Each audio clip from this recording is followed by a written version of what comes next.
Hey, what's up guys? The number 7 player in Clash Royale is rampaging through top ladder with this Royal Recruit stack. It unloads offense at every moment. Whether it's split lane pressure with Royal Recruits, Mighty Miner, and Wall Breakers, or going in for Skeleton Barrel and Goblin Gang at the river, your opponent is under a ton of pressure. Dark Goblins can snipe buildings to make your spam even more effective. And Fireball can ruin all of your opponent's range cards that they plan on defending with. Out of all of the decks that relentlessly push through to the top of the world, this is by far the most fun. Usually top ladder decks are defensive all the time, and this one completely flips the script. It's time to dive headfirst into some action-packed games and assert dominance. If you don't have Mighty Miner, use Prince. Lots of love to everyone that's using creator code SirTag to make all of the daily videos possible. Yo, we're playing against someone that finished 225 in the world. Let's get it. We might need a little bit of magic, so we're gonna steal that from his clan and see if we can run away with victory. So we're gonna try to vanish his towers first with our wall breakers. I don't know if that's gonna work out. Maybe the goblins don't reach fast enough, so he's gonna go for an Electro Spirit, I hope.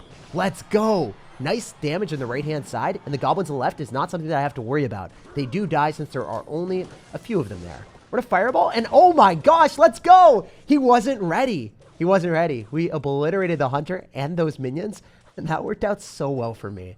Guys, I think we're getting the magic that we asked for, you know? You ask and you shall receive.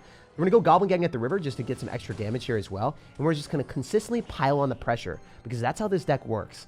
I don't know what his deck is because we see, you know, Hunter with Goblins. It doesn't really look like something that I'm used to playing against. Anyway, we're gonna go in for Wall Breakers on the left, and then we're gonna go in for a Skeleton Barrel on the right, and maybe the opponent won't have a counter in sight. If we blast those minions, that'd be hilarious, but obviously the minions tack a little bit too fast for us. Gonna have to get pressure to go in for Electro Spirit, which is not a good play because the Skeleton Barrel still does death damage whenever it connects to the tower. And now the Spirit Goblins attack the tower a bit faster because they lock on from a much farther range. If you guys are playing against someone that has a Mega Knight, it's extremely important that you go Mighty Miner on the same side, or a Prince, or a Mini Pack, or a Lumberjack, depending on what you're running instead of Mighty Miner if you don't have champions. But yeah, always go Mighty Miner into that Mega Knight as soon as you possibly can. And then we're going to Fireball to blast back the balloon and kill all the goblins so I don't have to click the ability too soon. So probably going for arrows. We'll have to wait and see if he's going to do that. Maybe he doesn't have arrows in cycle. Maybe he doesn't have a small spell in cycle because he ended up having to drop it on all of our bait cards. That's another thing that I never really thought about. I'm going to go and click the ability if we can. I wasn't able to, unfortunately. Looks like the Hunter's going to die to a Dark Goblin, though. And we're going to keep up the pressure so then he can't do anything with this Hunter. So then we can go in for like another set of Wall Breakers afterward. Generally, what I like to do is split up my Wall Breakers. But I think in this type of situation where we have already gotten so much damage from the right-hand side, we want to force out even more elixir there. Okay, didn't really work out as planned. It is what it is. And going for Royal Recruits at the river because he's probably going to go for Mega Knight in the back. Oh, I was really hoping he would go Mega Knight in the back because double elixir hit and he had enough elixir, but he didn't do it. We're going to go for a Dark Goblin a bit earlier on, and then we're going to go in for a Mighty Miner here, so then the Mega Knight does not jump anywhere. And then we're going to try to go in for a Fireball depending on what happens. He might go in for arrows, so we're just going to wait, and then we're going to Fireball everything back. Dude, he just doesn't go in for arrows. Does he not have it in his deck? He might not have it. This is like the first balloon deck that doesn't have arrows in Clash Royale. What the heck? All right, we're going to go in for the Mighty Miner ability to blast the Hunter away. And look at the Skeleton Barrel connecting to the tower and bouncing back the minions. Okay, we might have this. And he going for a Dark Goblin at the river so then he can't get anything through. He's probably going for a Hunter or something nearby. And we're going for Wall Breakers on the other side. He's going to go in for a Mega Knight. We want to stop that from crossing the river so then our towers are able to prioritize targeting on top of the balloon whenever he drops it. And then he's going to go balloon and we should be able to knock it away with the Fireball. And I think I walk with a win. So despite this guy being a top ladder savant at 225 in the world, he wasn't able to break through and he had no hope of defending our insurmountable offense too. Playing against someone that good is always scary, but when you have the power of pure spam, sometimes it's utterly unstoppable, even for some of the best players in the world. Let's get it. We got a game against a Smurf. What's going on, man? So first things first, we're going to go for Goblins, and with an Electro Spirit, we could activate King Tower. Is it worth it? I don't know. Sometimes your opponent's going to have Royal Giant, and you'll feel like a fool. So that's probably what's going to happen, but I'm praying that he's going to have Royal Hogs or something like that. We're going to go for a Fireball on top of the cannon when it gets a little bit closer, so then the Mighty Miner doesn't take as much damage, and then the Mighty Miner might be able to go directly towards the tower, forcing out some extra elixir. Okay, that's good. We ended up getting a Knight out of him. We got some tower damage as well, and the Mighty Miner is still alive, being an ever-present threat until it, you know, goes away. Okay, whenever we play against Expo, it's generally one of the more fun matchups for this deck because you constantly keep up the aggression. I'm able to go in for a Dark Goblin here to finish off all of his archers, and then I can go for Goblins because he used his log. So I'm really confident in this matchup. Generally, Expo is miserable to match into, but when you have an onslaught of aggression and you just keep throwing bait cards at your opponent, no matter how many small spells that they have, no matter how many cheap cards that the opponent has, he's just going to be feeling the pressure. As you guys can see, he's burning up. He's like, dude, I don't want to play against this. There's a skeleton barrel forcing out a cannon that now he can't complement his expo with. Typically, that's going to be a Tesla, so it would be an even worse trade for him. He's going to do an even trade, but there's also a possibility of me fireballing the cannon and making him just like waste a lot of elixir. Now we're going to wall breakers on the left-hand side, get his log out of cycle so he has nothing for our Royal recruits. Oh, he's going to go archers instead. I don't think he got that down fast enough. Oh, let's go. He's going to go in for an expo with these archers and then the archer queen as well, and I'm ready for it. I'm here for it, man. Especially if we can get the Mighty Miner Blast to knock away the archer queen if we're lucky. Dude, I'm not going to do it since it's very low HP anyway. He's going to die. He's going to have Electro Spirit in his deck, though. Oh, that's tragic for me. If you didn't have that, you would have one less answer to me. Oh my gosh, is the Mighty Miner going to lock on the tower? No way. Already, man. Already, we are mining gold on that tower. And now it's all mine. As you guys can see, we already scrambled this man to the point that he said good game early. It hit a double elixir, and we already hit him up with the disastrous amount of damage that he can't possibly come back from. Something I look for in every deck that I play is the ability to crush Expo. And as you guys saw, even though we had a quicker card cycle with Cannon and Electro Spirit for all of our bait cards, Expo was simply no match for our spam. Almost every match that you play into Expo will be excruciatingly boring, but not with Royal Recruit spam. You take complete control of the game and make it fun and full of action. All right, we got a game against Dracula, and his name's Blue. Come on, Dracula. Shouldn't your name be red, my man? You're just going against your element. I'm going to go in for a Goblins at the River and see what he's got. Okay, that's all we want to see. And arrows at the start is really scary because a lot of times people are pairing arrows with Barbarill or Log or maybe Tornado for multiple small spells. Oh, he's going to Night Witch in the back. He's one of them. He's going to Golem. He's going to all in me. He's a certified savage. Whenever someone ever drops like a Night Witch in the back, it's going to be like a Golem or a Giant with Graveyard. Oh, wait, what? Not what I expected at all. You know what? I might be able to keep our Dark Goblin alive. Okay, I don't know what I was thinking. The Dark Goblin died in like 2 seconds right as soon as I said that. Okay, we can go Goblin Gang. Maybe we're able to pull everything. I don't know. I've got Wall Breakers as well. Can the miraculous pull happen? I've got Wall Breakers, so I am able to pull some of his units to the other side. I think it's going to work. No shot. Dude, Wall Breakers are so fundamentally unfair when you pull things to the other side and you have good mechanics. So I wasn't really trying to defend everything with my Goblin Gang. I knew for certain that I wasn't going to win that interaction if I went brute force into him, but because I dissected Dracula's stuff, we were able to make it happen, engaging both of our towers to optimally defend everything. That's how you have to play if you want to win. Okay, stop it, man. Oh my goodness. All right, we got to go Mighty Miner on the back, so maybe I can Fireball twice. It's going to be hard for me to do this in single elixir, but we'll find out. We'll see if we can make it happen. We're also going to go for a Dark Goblin here. He's probably going to arrows on this. Not going to be great, but whatever. It is what it is. We're going to try to stop him from 3-crowning us, so that's what we're going for here. We're going to Fireball early. We're going to go and click the ability. We're going to go other side. We're going to see if he tries to arrows me. Notice how he lost all of his stuff. That's really, really solid for me, because now we can go in for like a Skeleton Barrel, and we can go in for a Goblins afterward, depending on what happens. It's going to be a wacky and weird and wild ride. I'm telling you right now that I do not know if I'm going to win this, but I'm going to be trying my absolute hardest. The Mighty Miner's on the 3-crown, though. Is that going to 3-crown him? I don't think he respects that. I genuinely don't understand why Elixir Golem players have it in their DNA or religion to not defend. This guy had it lined up perfectly, but he's like, nah, that Mighty Miner is definitely not going to 3-crown me. But Dracula can keep on dreaming in his eternal slumber because we took out all of his crowns. He has no more kingdom to worry about. Sleep peacefully, my dude, as we rip everything to pieces. All right, this guy's going to have Mega Knight and P.E.K.K.A. and Mini P.E.K.K.A. in his banner. I am ready for some insane shenanigans. So we're going to go for Wall Breakers. You guys already know the deal. If he's going to have P.E.K.K.A. and Mega Knight, he probably won't have enough elixir for both sides.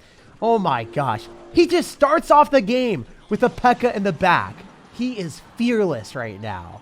This is what we like to see. This is going to be a crazy game. So he's going to have Harry Potter as well. Oh, come on, man. This is so much splash damage already. I hate it.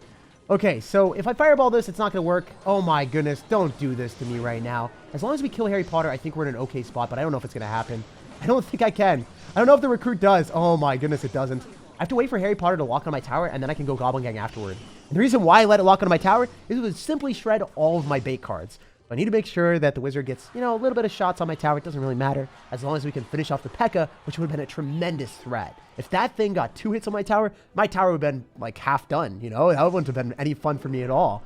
I can go for goblins on the left-hand side, and then I can maybe go and cycle a Dark Goblin on the Inferno Dragon. My mission right now is to make sure they can't commit all of his elixir with that Inferno Dragon. Oh, come on, man. This is exactly what we didn't want to see. We can go for Mighty Miner here, and then the Mega Knight should jump onto that. And then afterwards, we can go in for Dark Goblin and also Wall Breakers to hopefully kite the Inferno Dragon for a short period of time. Look at that. We're in a good spot. Maybe I spoke too soon. Maybe I spoke too soon. Stop. No, not like this, man. Oh, that was really scary because I was like, he's the type of player to have freeze in his deck randomly. He really is. When you see a Mega Knight and P.E.K.K.A in the same deck with Harry Potter, you can just feel that there's going to be a balloon freeze in the deck randomly, right? At least that's what I sense. All right, I'm going to go for Wall Breakers on the right-hand side. I've got Mighty Miner back in cycle, but I don't think that's the right strategy. Oh, man. Bats are going to come down fast enough, right? Let's go. I knew it. Get those things out of my sight. All right, we're going to go Mighty Miner. A bit risky. Maybe I should have went Goblin Gang instead and let the Wizard lock onto my tower. It's fine, though, because I can blast back the Inferno Dragon utilizing the Mighty Miner, force out a Mega Knight or a P.E.K.K.A here. Oh, he's got mini P.E.K.K.A. He literally telegraphed his in an exact deck with his Mastery banner. This guy is a mastermind. I thought it was too good to be true that I would be playing against this magical fairy tale of a deck. But he spun it into reality. Hopefully we can spin away with this win. All right, we're going to go for a Fireball on top of Harry Potter. I don't think this is very smart. I was hoping that with some of the skeletons... what I was hoping for was like the skeleton would hit it, or maybe, you know, the skeleton barrel would give us some death damage on it. None of that happened, though. We're Wall Breakers on the other side. I think I want to go Mighty Miner in the back and see if this works out. I know that I need to utilize my Dark Goblin, and I also want to go Recruits here, but ideally we bait out even more Elixir utilizing our skeleton barrel here. Oh my goodness, this is going to be crazy. So Harry Potter's coming through. Maybe we can make something happen here. I'm going to go in for Royal Recruits after he decides to go in for his spell. Nice. 8 seconds remaining. I think I got this unlocked, baby. We're just going to kite him all the way around the world. Let's go, Wall Breakers. I believe in you. So yeah, I'm pretty sure that I would have been fine there if I had to hang on for another 20 seconds. I would have definitely taken the tower in the middle with a Skeleton Barrel and Dark Goblin and some other spam. Pretty fun game though. Whenever a mid-ladder meta sets up a Mega Knight P.E.K.K.A Wizard push, make sure that you spam in the other side too. They can't have enough Elixir to defend and go on offense too. And if you get damage on both sides, even if they somehow take a tower, it'll be an easy cleanup for a 2-1 victory. Yo, we got a game against Romulus X Prime. Is he like Optimus Prime? Is he a Transformer right now? We're gonna have to figure out what type of strategy this guy's gonna transform into in a couple seconds. As soon as I go for a Skeleton Barrel, we will get our first clue on what this man is gonna do. Dude, the Executioner whiffed and some of the skeletons locked onto the tower. That's some pretty nice damage. So we got 150 or 160 damage on the left-hand side. And now we see Dark Prince with also our opponent picking up an Executioner. If you guys didn't know, you can go for a Goblin surround on the Dark Prince. The Dark Prince only hits one of the Goblins. You have to do it when the Dark Prince is charging. That's how you minimize the amount of damage that a Dark Prince gets. You've got Skeletons. You drop the Skeletons as high up as possible right next to the river. But Goblins, there's 4 of them, so they can surround. I'm going to go in for a Dark Goblin here, and then I think I have to Fireball on top of the pigs on the right-hand side. Not necessarily the best bet, but that's what I got to do. Sometimes you're given really bad options. You're like, well, I have to pick one of them, and that's what happened there. I'm going to try to split up my Dark Goblin and then also my Skeleton Barrel so then our opponent can't arrow on top of everything. I'm going to expect him to drop a small spell on the left-hand side. Oh, he didn't. Oh, is the Magic Archer going to die to a Dark Goblin? No shot, man. That's crazy. 3 Elixir of Dreams. Crushing Royal Hogs, Royal Recruits, and even picking up a Magic Archer as a snack for the journey home. That was really cool. So I'm going to go in for another Goblin Gang at the river on the right-hand side, right into an Executioner. Not ideal, but, you know, we'll make it happen. We'll make it happen. So the guy is going to go in for Xe. We could maybe go and counter everything with a Mighty Miner. Not necessarily like the best decision of my life, but it's the only decision I have, right? Because if you think about it, the Executioner would shred through any bait card, and then also on top of that, if I dropped the Executioner counter a little bit closer to my tower, then what would have happened is the Executioner would have pierced through. So I had to drop my Ram Rider counter at that point in time, not drop it too high up, and also make sure that it wasn't too close to my tower. So it was a very precise timing and placement, and that was the only thing I had available. I'm going to go Dark Prince, so I'm going to go Wall Breakers other side so I can force out some extra Elixir there. Getting Barbarians out of cycle is kind of nice, but I also didn't even know that he had them in this deck. What the heck is he running right now? Crazy, crazy shenanigans. So I want to Fireball and then hope we just maul the Dark Prince. Nice that the shield was able to get obliterated by our tower, so then we were able to actually hit the hull of the Dark Prince with our Fireball. This Dark... Oh, I don't know if this is smart. This seems good, because it's going to give us like 700 damage, right? I think it was worth it. I think it was worth it. We'll go in for a Mighty Miner Bomb to go and blast back the Ram Rider. And if I hit this defense just right, we might be able to win the game. So I'm going to try my hardest here, guys. Let's see if it happens. We're going to be able to blast back the Ram Rider, and we're going to go for Goblins afterward. Yo, it actually worked. That's incredible. That was so much better than I thought it would go. I'm going to go for another Skeleton Barrel here on the left-hand side, and then I think I'm going to go for a Dark Goblin to snipe the Dark Prince. So ideally, we get all of our damage to the left-hand side because he doesn't have his Executioner there. He's only got Magic Archer, and that probably won't do enough magic for him.